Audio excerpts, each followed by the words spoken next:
Гэрэлт цох байшин.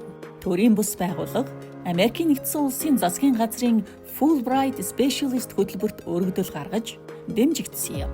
Нийтийг хамарсан нөлөөллийн анхны семинар Монгол улсын их сургуулийн дугуй зааланд зохион байгуулагдаж үндэсний хэмжээнд анхдагч арга хэмжээ болсон. За 2022 оны сүүлчээс одоо ковид дөнгөж албасаар хил нэгдмэгц бид нар Fulbright Specialist одоо зөвлөх профессороо урьж авчираад тэгээ бидний хамгийн анхны томын нөлөөллийн ажил хийсэн байгаа 2-7 хоног үргэлжилсэн. Тэр үйл явдлын үеэр одоо маш азтай тохиолдлоор бид хэд нэг олсон.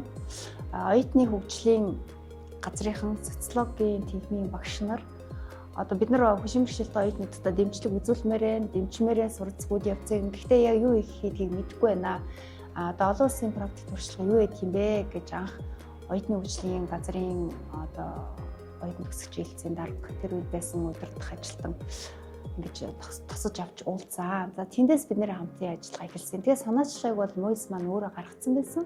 Тэгээ яг мэргэжлийн зөвлөх үйлчлэгээрээ нэмэгдээд хамтарч ажилласан одоо манай барьцах байж. Өргөдөн ирсэн профессор Нийл ухаалаг үзэг эргоном компьютерийн гар хулганд хандвалсныг Монгол улсын их сургуулийн холбогдох хэлтэст хүлээлгэн өгч хожимоо тун өдөлгүй нээгдсэн ярьдаг, сонсдог номын санд байрлуулсан. Эдгээр хэрэгслүүдийг дууд бичлэг хийх тохиргоотой оюутнуудад ээлжлэн хэрэглүүлж байна.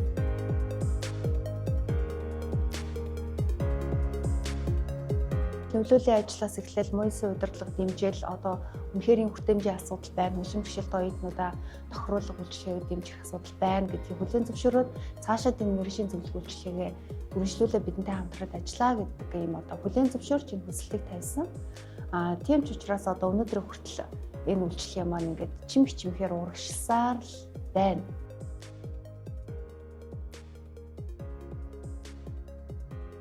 Бидний сүүлийн 3 жилийн хамтын ажиллагааны хугацаанд бол хичээлийн жил тутамд Мойст суралцаж байгаа бүтээлтэй байгаа. Хөшин бэрхшээлтэй оюутнуудын тоо бол 100, 101, 103 гэж байлаа. Тэдгээрээс идэвхтэй төлөвтэй цаашаа үргэлжлэх тогтмол ингээд суралцаар аваад өсөд гарч байгаа оюутнуудын тоо бол за 74-өөс 90-ийн хооронд хэлбэгдчихлээ. Хөшин бэрхшээлтэй оюутан залуучуудын хүүхдүүдийн суралцах, нийгэмших, нийтийн үйл ажиллагаанд чөлөөтэй оролцох, хэвлэл мэдээллийг чөлөөтэй авах, харилцаа холбоогоо чөлөөтэй барих гэдэг ингээд энэ эрхүүдийг бол Монгол Улсын засгийн газар саяхан баталсан Нобелийн хүний эрхийн конвенцэд байна. 24-р залтанд байна. Монгол Улсын 15 онд баталсан Монгол Улсын хөшин бэрхшээлтэй хүний эрхийн тухай хуулиндаач байна. Дээрээс нь зохиогчийн эрхийн хуулийн 21 оны шинжилсэн найруулга батж байна. Мөн адил манай Монгол Улсын засгийн газар нэгдээ орсон одоо Марракешийн гэрээгээ товчмоор олонд одоо танил болсон нэр нь бол Марракешийн гэрээ. Энэ олон улсын гэрээд нэгдсэн. Тэгээд хууль эрхцэн үндслүүд бол бүрэн тавигдсан хангагдсан байгаа. Тулгамдж байгаа асуудал бэрхшээл бол бидний өмнө байна. Одоо мэргэжлийн зөвлөхийн хувьд ч надад ч байна Мойсийн маань бүхэл бүтэн чад төрийн институттэй боловсролын салбарын институт тэр утгаараа ч Мойсийн өмнө ч удаа тулгамж байгаа асуудал байна.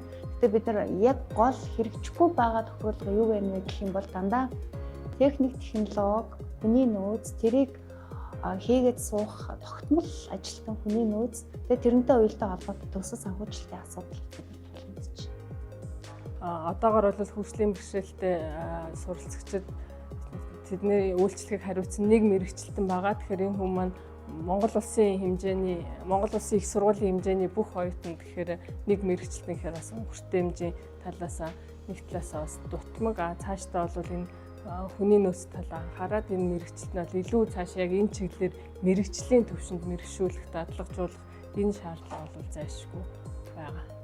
Ер нь бол бид нэр энэ үйлчлэгийг улам одоо сайжруулах, улам хүртээмжтэй болгож бид нар бол одоогоор бол энэ гэрэл зах төрийн бус байгууллагатай хамтын ажиллагааны хүрээнд одоо 3 дахь санхүүжилтээр ингэж аваад ингэ явж байгаа. Тэгэхээр бид нар бол цаашдаа энэ мэрэгжлийн нөгөө цахим хуудас үүсгэн одоо хөгжүүлэх тэгээд эргээгээд энэ үйл ажиллагаа илүү тогтвортойгоор авч явах тэр санхүүгийн их усүр болоо зохион байгуулалтыг хангах дээр бол анхаарах хэрэгтэй байна гэдгийг ойлгож байна. Төгсөх ангита сургуулийн төвүүд дээр ингээд очиод хичээлээ хийхэд бол тохируулга гэдэг үйлчлэг айгүй хэрэгтэй гэдгийг ойлгосон байхгүй юу. Одоо жишээлх юм бол сургуулийн төвд дээр очиход ном нь ингээд цаасан хэлбэрээр явах юм бол уншихад айгүй хүндрэлтэй байдаг ч юм уу.